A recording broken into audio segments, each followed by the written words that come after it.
Lawin Media Network. Bringing to you the most relevant content across all platforms.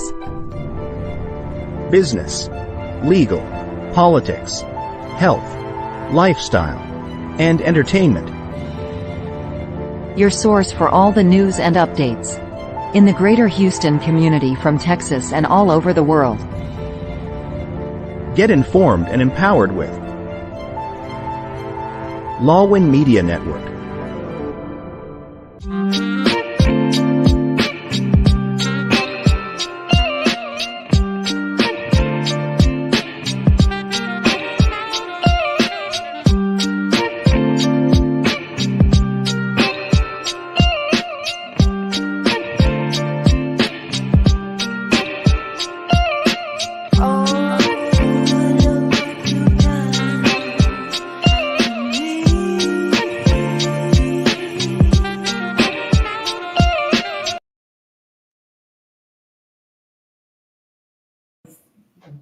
Good evening, everybody, and welcome to Paint Table Talk. I'm your host, Dr. Carly D. I am a doctorally prepared nurse, educator, mentor, professional development specialist, victims advocate, and survivor. Tonight, we have a special episode for you guys. As you can see, I have my first live guest speaker, and I'm so excited to bring to you tonight everything that we are going to be discussing. So the show is produced by Lawin Media Network. You guys can watch us live every Wednesday at 7 p.m., either through our YouTube channel, Twitch TV, Facebook Live, or you can catch us on 18 different podcast platforms, including Google, Apple, Spotify, and Amazon. So tonight's guest is Miss Carla Adams. She is a mother of 3 children. She is also a full-time homemaker, and her professional background includes nonprofit development, which is very important to the topic that we are going to be discussing today. In the last year, she has transitioned to be the lead coordinator for the launch team for Safe Families for Houston local chapter. So tonight, I'm so proud and happy to present to you guys Carla Adams, who I also have been working with since 2023 to launch Safe Families for Children in Houston. So everybody, welcome Carla Adams. Hi, everyone. Thanks for having me. Oh, I'm so happy to have you. And I love that you're wearing pink. You look great. Yes, pink is so wonderful. So I'm just so happy to have you here. I know you're a very busy woman, mom, nonprofits, all kinds of stuff, going on, cooking, and she bakes a great bread. I mean, I can't believe this woman. I don't know how she does it all. I don't bake bread from scratch, The best I do is go to Panera probably. So Carla, why don't you tell our audience a little bit about yourself? Sure. Yeah. So as she said, I'm a mom of 3. I have been married almost 11 years. Yeah, 11 years. My husband's listening. You lose track. Yeah, 11 years.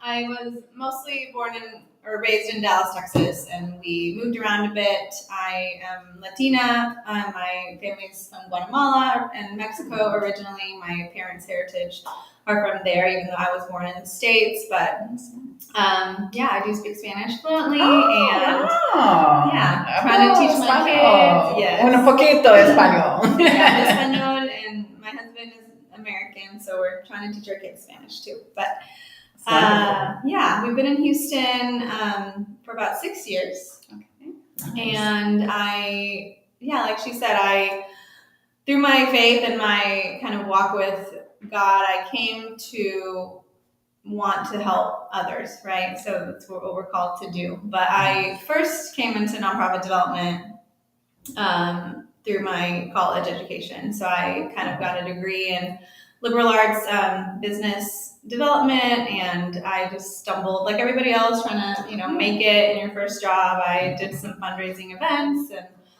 long story short, I worked for the Dallas Museum of Art for a few years. That was my first job doing nonprofit development in the art space, and then I transitioned to the medical space actually in for the American Heart Association. So I worked for them for 4 years, also Wow. doing nonprofit development, fundraising for medical research and such, and just learned a lot of skills through that. But I'm all about medical research. It just wasn't my heart's passion. And so when we started having kids, I stepped back from working full time.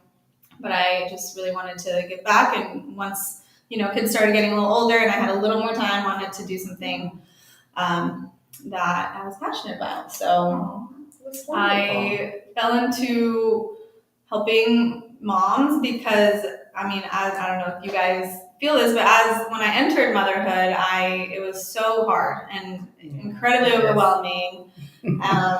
And I had all of the resources and support and privilege that really one could ask for. And I was very blessed in that way. And even still, it was so much. And so to think about, moms who don't have one or any of those things, I just, God really called me to be like, it's time to give back, and I don't have a full-time job right now. During the day, I stay home and raise my kids, which is such a blessing. But I just felt like I need to steward this well, and I want to give back.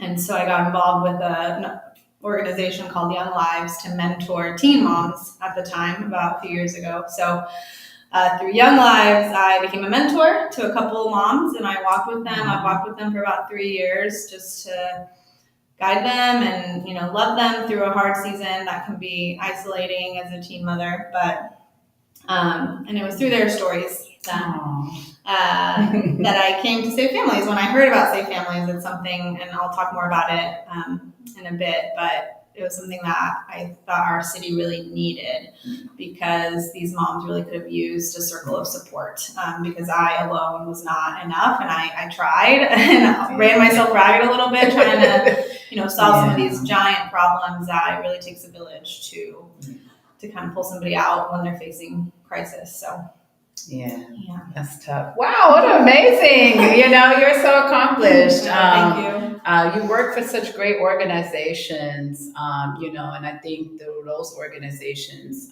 you've been able to give back to the world in a unique way. And I love the fact that, you worked with those teen moms. What another beautiful organization that is. When you worked with those teen moms, what was the number one struggle that you saw with them deal with? Yeah. Well, honestly, just being able to have childcare and stable income. So, when they're providing for them and their now new child without a lot of financial support from family, in most cases, that's a struggle, and just life is expensive, and when you're the sole breadwinner, but these are teen moms, you remember, right? So they're in high school. Wow. So they just don't have the education and the kind of pedigree to be able to get a job that makes an income that's above minimum wage, and even then, so it's tough. So one of them in particular was an immigrant mother as well, and so that added a whole layer of complexity in terms of the ability to find work and not speaking a lot of English. But so I've learned a lot, but primarily I've learned that it really, like, one mentor even isn't enough. So it's like at the time, I just, looking back when I heard about Safe Families, I just wished that they had it here, because these girls could have really used just a place to land, to like catch their breath and find their footing and just figure life out without just constantly being underwater, worried about where the next bill is going to come from, where these dollars are going to come from, and just the stress that I've also seen how much stress can take a physical toll on your body. Some of them have had health issues along the way. I think that were stress related. I'm no doctor, but I would bet. For sure, definitely. But, Wow. So it's been a journey. Yeah, childcare is definitely one of those bigger issues that a lot of single moms face. Even when I was in New York City, and I was getting services through Safe Families for Children, the number one issue that kept coming up was childcare. If you don't know, childcare here in America is very expensive. We're talking almost people's salary is going into childcare. When I started paying for childcare, I think I was paying $400 a week, which is a lot. And not a lot of people can afford $400 a week, for childcare. Some people have to weigh the benefit, like, okay, it's most of my paycheck going to childcare, but if I don't have childcare, I can't even go to work. And so it just becomes this cycle. And it's just such a terrible thing to go through if you don't have the support and the resources, to be able to afford that. So, yeah. I know with Safe Families, that's one of the hopes that we're trying to, start here is to get some even like little babysitting, a few hours, something like that. I think that would be helpful. Even when you get sick, I mean, you think Yeah. hopefully people, have family, but the case sadly is that sometimes family's not around either because of relational strain or just physically not in the area. And so Yes, it's true. that was, even when they did find stable work, often it was jeopardized because if baby got sick or if you got sick, when you have to miss work and then you can, I had a girl lose a job ultimately over it, and it's just heartbreaking because it's, like you said, this vicious cycle. And so, a few times I was able to watch, or even just holiday breaks, right? Like the school, when the daycare was closed, but work's not. Those 3-week Christmas breaks are so I was something. able to, sometimes, okay, what's one more kid? I would say, drop them off. I've got, or my older ones were in school, so I just had my toddler, and, that's kind of what I try to advocate, that like everyone can do something. And so I already, was watching a toddler, so another toddler. Sure, let's go to the playground, let them run. I already have snacks, so it doesn't take. You're prepared, I'm prepared. I've got the car seats already, so it's, of course, it's like extra work, but in light of kind of God's love for us and how we are called through His Word to love other people that way, I just see it as a small sacrifice I can make in somebody else's life that can be life changing in terms of not losing that job because you were able to go to work because a friend helped you, and so we all need help. Yes. Yeah, and I love that. I love the fact that what Safe Family promotes is you don't have to feel bad for needing help, because there are times when we all could use some help, especially as a mother or any parent, any single parent. We have to reach out. A lot of times parents are afraid to ask for help. They feel like they might be a burden. They may feel like they're asking for too much. But I'd rather a parent seek help instead of drowning. I see a lot of parents go into depressions, anxiety, addictions because they don't have help or they have no way to let their stress outlet. When I was getting services, it was even something simple as watching my daughter while I went to have coffee by myself to get like a little break, a little breather.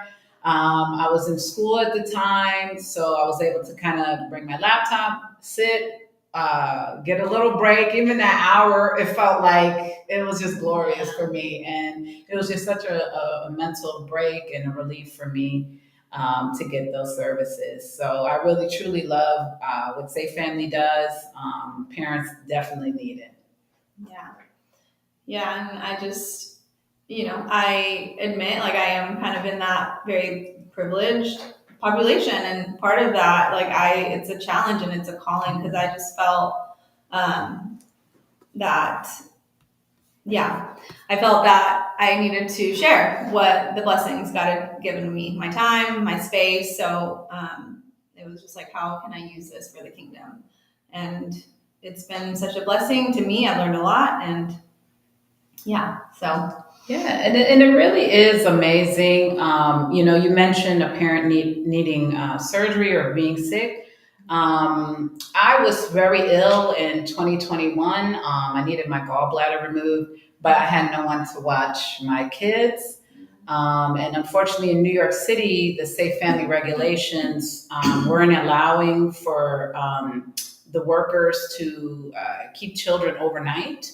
So I had no one to watch the girls for me, so I could have my surgery. So I ended up postponing the surgery about like 7 months. Oh my God. Yeah, so I was just in a lot of pain for 7 months until I was able to stabilize childcare for overnight care to watch my children so I can have this procedure. So it's very, very crucial for parents to have that extra community of support. If you don't have a lot of relatives or family in the area, it can be a vital resource. So we're going to go for our first break of the evening, but stay tuned for more Pink Table Talk with Carla Adams.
Welcome back to Pink Table Talk. The show is produced by Lawin Media Network, and you can catch us live every Wednesday at 7 p.m., either through our Facebook Live page, YouTube channel, Twitch TV, or 18 different podcast platforms.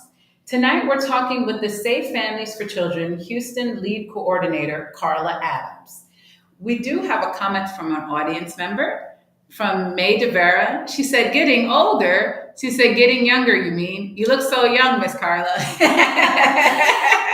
you. Yeah. I've got good genes. My mama also, I always get that comment. I'm 35. I'm not afraid to say my age, but I get that a lot. I used to hate it. People said that, when I was in my 20s and people thought I was a teenager, and like, now I don't mind it so much. So yeah, I know, that's so funny. I got the reverse. Growing up, everybody thought I was older. They're like, "What is this big girl doing here?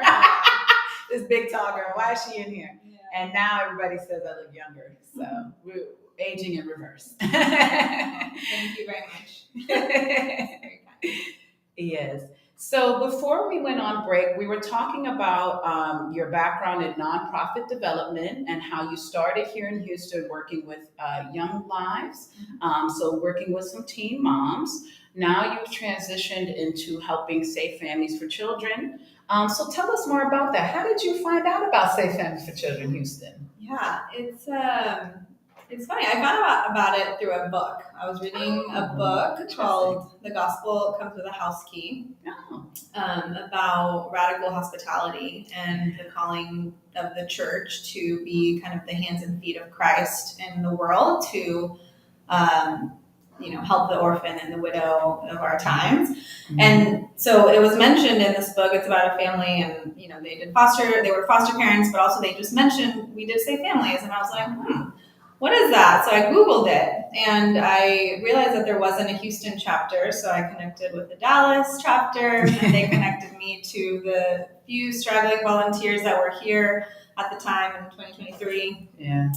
Starting to, try to gather more laborers and more people to join this launch team, and fundraise and get an established office going here to be able to serve the families. So that's, as I mentioned, I wish that some of my mentees of the Teen Mom Ministry had been able to have a home to place their children for just a temporary amount of time while they figured out employment, while they just got on their feet and rested and just, gathered their wits about them to be able to figure out what's next instead of just surviving. And So I decided to get involved, and because of honestly, I just felt called like, okay, I have this kind of background in nonprofit development and fundraising, and so maybe God can use that for this bigger purpose. Yeah. And so I, joined and have stayed involved. And as I had kids of my own and my own personal life kind of stabilized, and I had more free time as my kids are going to school more often, I just wanted to kind of get this going and get my church involved and figure out how to make it happen. Wonderful, wonderful. Yes, I'm so glad that you joined our team. You've really just been an amazing force this past year, as taking over as the lead. You've done a lot of footwork and a lot of communicating with the churches and organizations in the area. I truly applaud you for all your efforts in getting us, trying to get us up and running and moving. And you've definitely made some tremendous growth within the organization so far. So I thank you for that. Yeah, it's wonderful. I don't know if do your listeners know about Safe Families? I Yeah, realize I should probably tell you guys what exactly Safe Families does. But yes, tell us more. Yeah, Safe Families, it's an organization that seeks to provide a circle of support for families facing crisis and isolation. So ultimately with the goal of keeping children safe and keeping families together and keeping children out of the foster care system unnecessarily. Yes. There are cases, unfortunately, of abuse and neglect where that is needed, but so much of the time it can be prevented if families just receive some support and care, before. Like farther, we use the analogy of a river, and if children are in the river drowning, how did they get in this river in the first place? Yeah. And so Safe Families is really trying to work to prevent that and catch families and children before things get so bad that, they have to be forcibly removed from the home. And so, and how they do that is by hosting children, like we mentioned. So families, except for in New York or other states where maybe the legislation doesn't allow, but the goal, it's a faith-based organization that rallies the local church body to just be the hands and feet of Jesus, to open their homes, to open their cars and their material possessions to those who need it, and for a temporary amount of time. And it's really amazing. It has a 96% reunification rate. So families do reunite, and parents voluntarily, bring their children to these volunteer homes, just for an average stay of 6 weeks. Sometimes that's all that's really needed. Obviously, sometimes longer and shorter, and overall, it's kind of this holistic approach. And obviously, maybe Carly's talked about this and she received it, but it's this kind of holistic approach to putting this circle around a family through not only caring for their children, but also providing family coaches for parents to get on their feet, to figure out the resources they need to be able to reunite with their children in a safe and healthy way, and provide material things that they might need, as well as just family friends to provide transportation or meals or just kind of logistical help, who maybe can't host children but can help in those other very important ways. So that is, basically what it does. And I'm just so passionate about it because everybody can do something, whether it's donating items, whether it's giving a ride on your way home from work, or doing the even harder but equally valuable work of hosting children for a temporary amount of time. And the parents are always involved, which is really beautiful. And so like trauma preventing for the children, to know that their parents are always coming back, they are there, they can visit, they can call, and there's not the separation as in, the foster care system. Yes. Yeah, it's wonderful, and it really is truly just a beautiful organization. As Carla mentioned, in New York City, they don't have the hosting regulations to keep children overnight. Excuse me, but the services that I received there in New York City were equally as important. I got help with drop off and pick up for my children, babysitting some nights.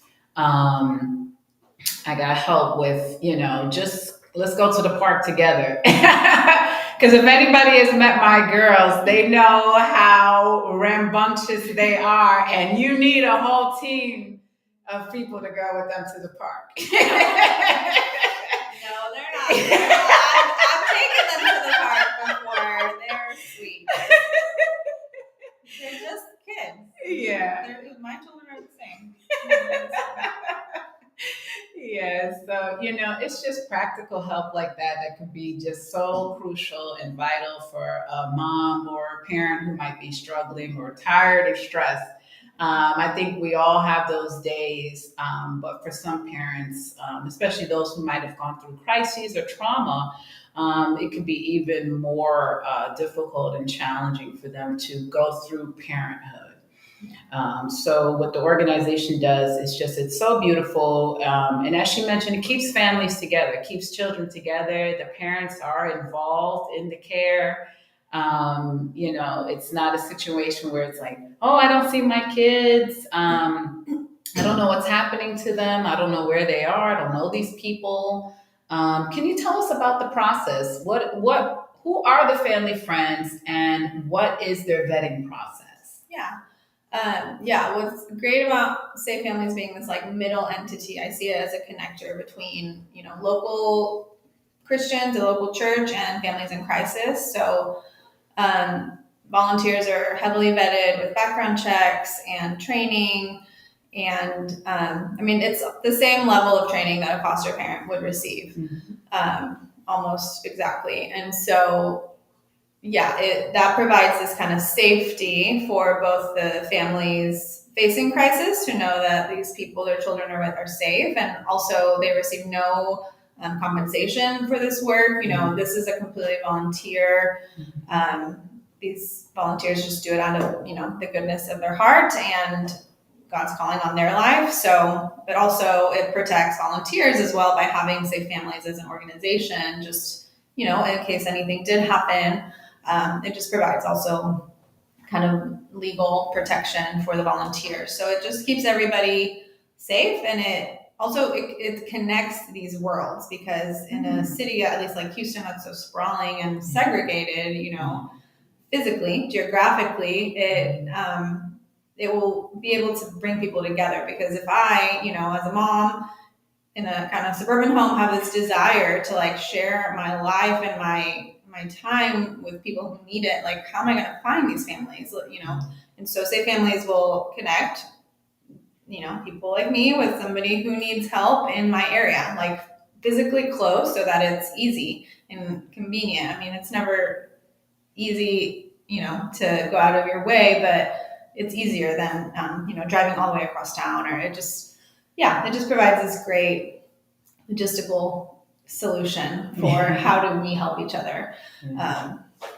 And you kind of through this lens of, I love Safe Families' values are radical hospitality, intentional compassion, and disruptive generosity. So just thinking through how are we doing that, being disruptively generous with our time and maybe inconveniencing ourselves for the betterment of others. I never ever regret it.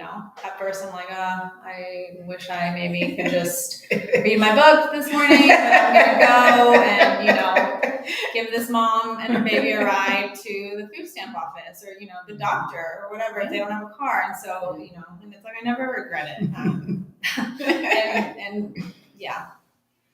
And I love that, and I love that you said that they match you locally with somebody. And so that works. That was the same in New York City too. The two family friends that I had, they were in my neighborhood. So, if there was something that rose up or I needed the help or someone to even just talk to, let's meet up at a coffee shop, they were right there in the area. So it wasn't really hard for me to get in touch with them. Didn't have to send a smoke signal, wait 4 weeks for a response, I got immediate response. I had somebody in the area. So it does kind of cover you. It makes you feel like, oh, there's somebody close by, there's somebody that I know. There's somebody that I can reach out to in my area. And I love what you mentioned was that disruptive generosity, because sometimes we do find it hard to get out of ourselves to help somebody else. But the principles of Safe Families is doing just that. It's getting us outside of ourselves to help somebody. They make it easy for you. You know, the person could be right there in your area, and you might not have even known that there was people in your area struggling and facing some challenges. That you can be, the difference in their survival.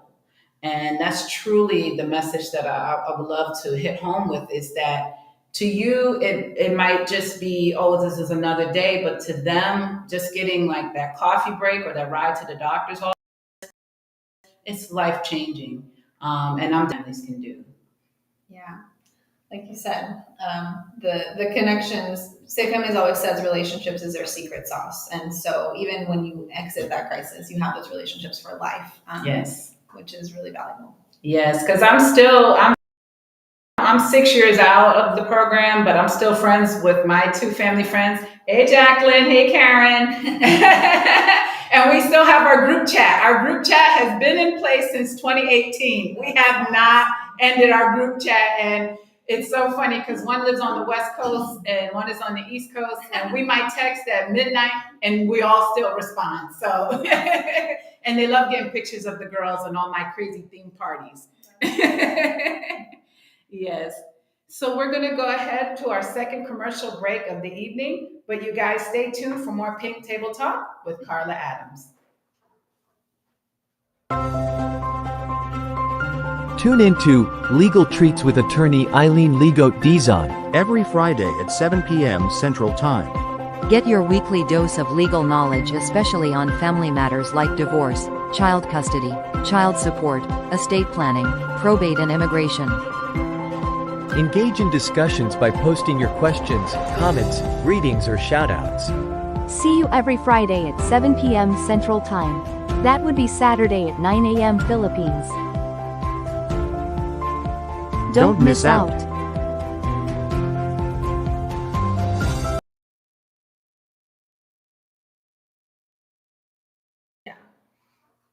Welcome back to Pink Table Talk. Tonight we're talking with Carla Adams, the Safe Families for Children Houston lead coordinator.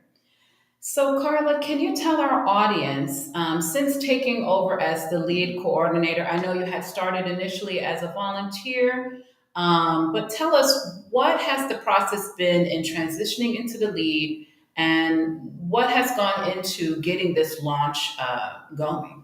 Yeah. Well, the goal ultimately is to hire staff for the Houston area. So we are gathering a group of volunteers to join the launch team, or a leadership council is kind of another term we've used to be recruiting and fostering relationships with local churches and community organizations that can be influential in building a volunteer base once we are established, and connect us with the right areas and the right neighborhoods where the needs are. So we are kind of still just praying that God would bring the right people to our team to be able to make those connections with the right churches and raise some money that really will just go to hire an executive director who will really be able to dedicate their full daytime hours to continuing those relationships with churches and community organizations. And that, I think, will be the tipping point, because as I mentioned, I'm a mom of three with a family and busy life too. And Carly has an even more impressive resume, a PhD nursing professor with two girls. And we're just giving the kind of fringe hours of our life to this because it's a passion and, important to us. But once we can hire some staff that can really continue that full time, I think that will be the game changer. Yeah, that's wonderful. It's a lot of work, though, I know for sure. And as you mentioned, you're a busy mom of three. I couldn't even imagine, what it takes as far as dedication to commit to something like this. Can you tell us some of the things you've done during this past year in helping to get the staff and get this launch? Yeah, I first came to my church. I can share. It's 7 Mile Road. It's an influential church kind of in the middle of Houston. It's very centrally based. And so I, went to them and I've asked for other people to join. We've just try to make some connections with funding requests, and conversations are still happening, as well as conversations with the Riverside Project and other influential organizations. So I'm just trying to make connections with the right people to just share the need and be able to continue getting some kind of statement of need written down and really shared in an official way.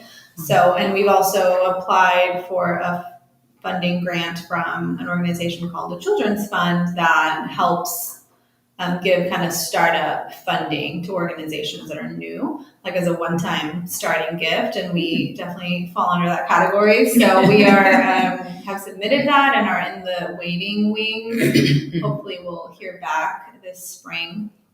So we're hoping to get that grant and be able to kind of get us a good percentage of our goal covered. Wonderful, wonderful. Yes, that's a lot of work. Definitely a lot of dedication required to do all of that footwork and all of those, having all of those conversations, especially with the organizations and the churches. But it's definitely necessary. Safe Families is always connected with a church in the community. Because even though we are dedicated workers and volunteers, it's always better to also have, a bigger organization like a church that can also help to support these families. Whether it's through, maybe they have some clothing, some resources, counseling sessions, anything like that. Having a church connected to our local chapter at Safe Families is always very helpful. Yeah, it's all about the local church, I would say, because it takes a whole group of people. And especially in a city like Houston, it's very sprawling and geographically, it's bigger than some states in the United States. Literally, it's crazy. And so, we need a lot of churches, and just finding, where the needs are and where people's capacity is as well. And, I do want to clarify, like, this is different than foster care. Like, one challenge we run up against often when talking to churches is kind of this dismissive, like, well, we're already, involved in the foster care space. And that's wonderful. And like, I love that. But we are also trying to educate churches to try to think about family preservation from a holistic wraparound strategy, that it takes, a preventative approach. It's not just kind of stepping in after the damage has been done and the trauma has been inflicted by children being removed from their homes, but like, how can we prevent this from happening? And so this is where Safe Families comes in, and we are really kind of trying to rewrite the script for how churches think about this issue of families being separated, and not just coming in as like the savior to save the kids, but like, how do you prevent this from happening in the first place, and why is it happening? And that's very important that you mentioned the preventative measures. So Safe Families does strive to prevent family separation, prevent families from going further into crises. If you have a mother that's already struggling, or maybe she lost her job or is sick, or maybe there's a mom who's coming out of a domestically violent situation. These are women or parents in need. And so we can prevent them from going into further demise, offering them resources, setting them up with connections, setting them up with family, friends, people. One of the resources my family friend had set me up with was housing. At the time I was living in New York City, and housing, and so some of the applications are like a lottery system, and she actually helped set up an account for me and was like, oh, I'm going to apply to like 100 apartments today for you through this website she found where you can do multiple applications at once. So it was even, just practical help like that. To help me to find housing, Things like that can really be preventative before that mother becomes, homeless or has to go to a shelter. Prevention is always the best. Yeah. Yeah, for sure. I would echo that. And also, in Houston, I don't have numbers memorized, but I do know, there's a certain amount of, let's say, allegations of abuse and neglect reported to the city of Houston. And I know that like less than a quarter of those, once investigated, are actually deemed, confirmed cases of abuse and neglect, which leaves like a huge gap of families that were struggling enough to kind of raise some flags, whether from school or counselors or, just neighbors or whatever, but not enough to warrant kind of the Child Protective Services stepping in. But that just tells you like that's kind of the population that is in need of just other people in the city who are able to help to step in to prevent that, right? Like you said, if you're stuck, are you going to leave your 5-year-old at home because you have to go to work and kind of risk somebody seeing and,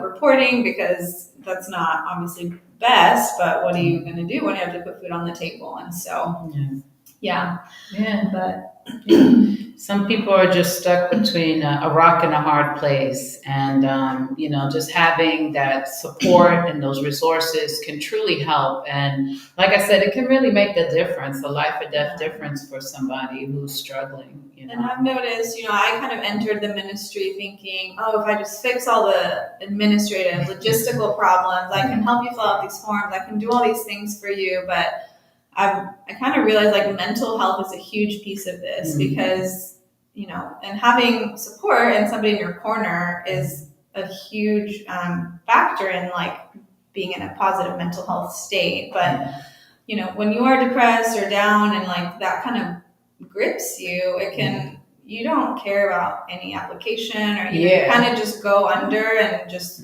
kind of ghost or, you kind of stay. I've found, they don't respond, and it's kind of this like, okay, how can we like be in a relationship? Because, there's a lot of organizations, there's a lot of food banks and resources that they can apply for, but it's really the relationship. Again, going back to that, I'm going to harp on that because it's just having somebody listen to you. And I've learned sometimes they just, she's like, I didn't want you to solve all these problems for me. I just wanted you to listen to me and to believe me and to care about, what I'm saying, and just kind of say, yeah, this sucks. Like, this sucks. And I'm here with you, Yeah, it helps. That's why I said my group chat. Exactly.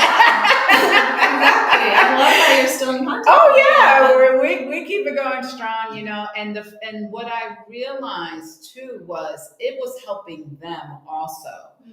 For my family friends, they also went through their own, things that they were going to.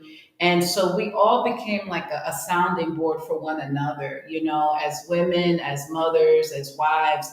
And one of my family's friends, she was a young woman, finishing up school at the time. We all can go through things. And having that listening ear, having somebody there that actually cares about you, that actually wants to listen to you, it can really make you just feel so great.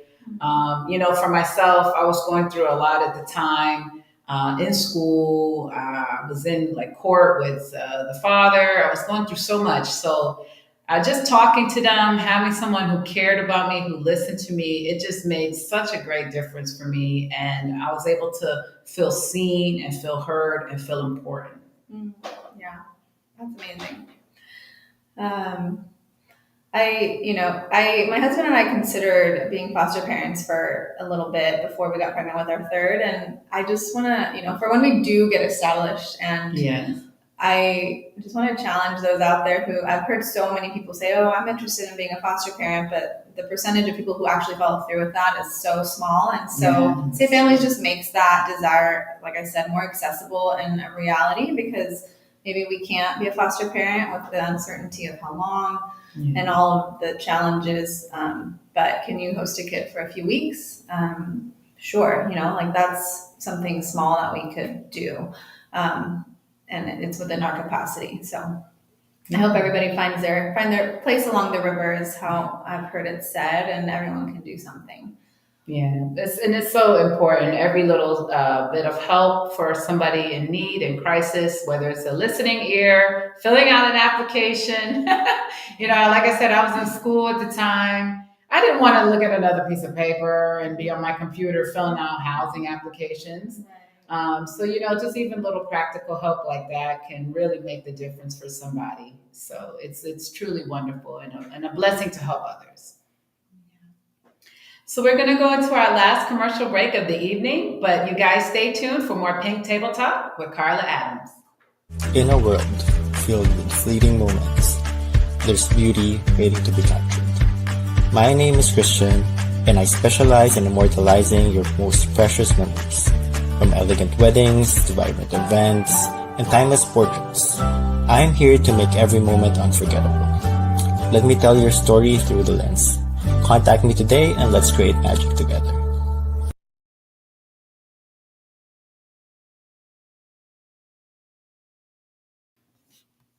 Okay, welcome back to Pink Table Talk. Tonight we've been having an interesting discussion about safe families for children and establishing a Houston local chapter. We have special guest Carla Adams, who's the lead coordinator for the Houston chapter launch. She's been talking with us tonight about her background in nonprofit development, which has helped her to be a vital resource to starting a Safe Families chapter here in Houston. The past year, Carla has worked extremely hard at getting all the resources put together and communicating with local churches and organizations in the area to provide the funding and to be able to get a good staff so we can launch. So, Carla, can you tell us about why does Houston need a Safe Families for Children chapter?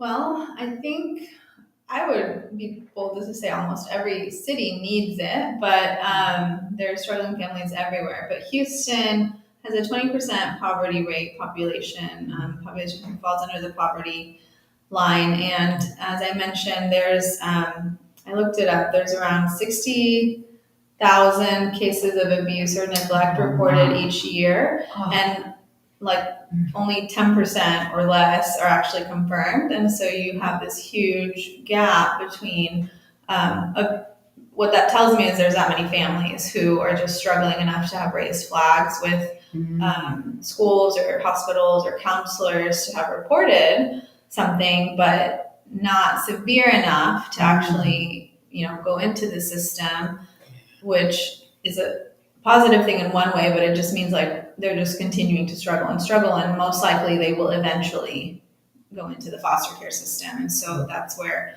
this preventative piece we keep talking about comes in, of just preventing that accidental neglect, so to speak, because a mom is just so exhausted or needs to go to work, or a father too, so that I would say, and like I said, from my own personal experience of walking with these teen moms, it's only 2 stories, but I just kept thinking, for their one story, there's got to be 100 more.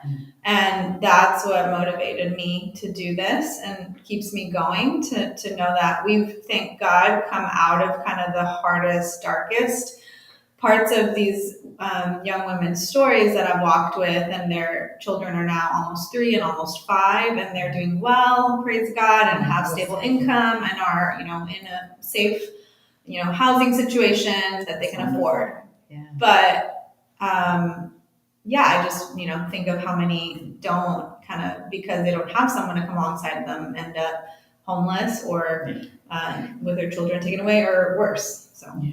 It's so true. It is important. It is a vital need here in Houston. I've been in the Houston area almost 3 years now. When I first moved here, I moved here for professional reasons. But God always has a way of kind of sticking his plan into our plans. I was telling Carla earlier that I wanted to go to Phoenix, Arizona. I was like, oh yeah, that's my next destination. But God had another plan for me. God's like, no, you're going to Houston. And I was like, well, God, if you really want me to go to Houston, then you got to provide the funds. And he did. So, so I ended up here in Houston. And not long after coming to Houston, the Safe Families coordinator from New York reached out to me. She said, Carly, I got 2 moms there. They need somebody to talk to. I said, oh, yeah, absolutely. Give them my number. I don't mind. I'll talk to them. And these 2 moms ended up going through some really severe crises. And I talked with them and I walked with them through it. And, I provided as much resources as I knew. But then I started to think, I said, oh my God, we need a safe families here. And when I found out there was no safe families here, I said, oh no, what a missing need. Yeah. When I think about all that they do, it just made me feel really sad that we didn't have that here yet. Because these 2 lovely moms who are doing well now, they really needed that support. They really needed that help, and they needed that community. I do as much as I can, but I'm no community. So I realized there was a great, great need here in Houston, and there still continues to be a need here in Houston for all of these parents in crisis. Yeah. And like I mentioned, part of the work I've been doing is reaching out to community organizations in this space, as well as churches. And I've met with, a few other voluntary placement organizations, like doing wonderful work that is similar, but a little bit more what we call downstream the river. If you have this picture of an analogy of a river, and it goes upstream to downstream. So downstream is kind of your more severe cases of addict parents, or just more serious cases where prevention it's no longer an option. Like they're in the river and they're drowning and they're receiving help, but Casa Esperanza is like a group home organization that places parents can bring their children voluntarily, but it's like a group home setting, and it does have some more strict kind of visiting guidelines, but they're an amazing organization, as well as Lawin Houston is another kind of foster care adoption agency. And I just over and over, again, I'm a mom, I can't meet with everyone, but the few meetings I've been able to have, overwhelmingly the sentiment has been, we need this. Like we are drowning in the work of just keeping up with the cases that we have. This is them speaking, that we just can't even think about what is causing this. Like, how can we prevent this? We need organizations who are wholly dedicated to working upstream in the river to keep kids out of the river in the first place. And so that just was very encouraging to me, because again, I'm not from Houston and I'm new to the space. I'm no social worker. I'm no expert here. So I have to learn from people who have been in the space and have been doing the work. And it was encouraging to hear, like, yes, we need something like Safe Families.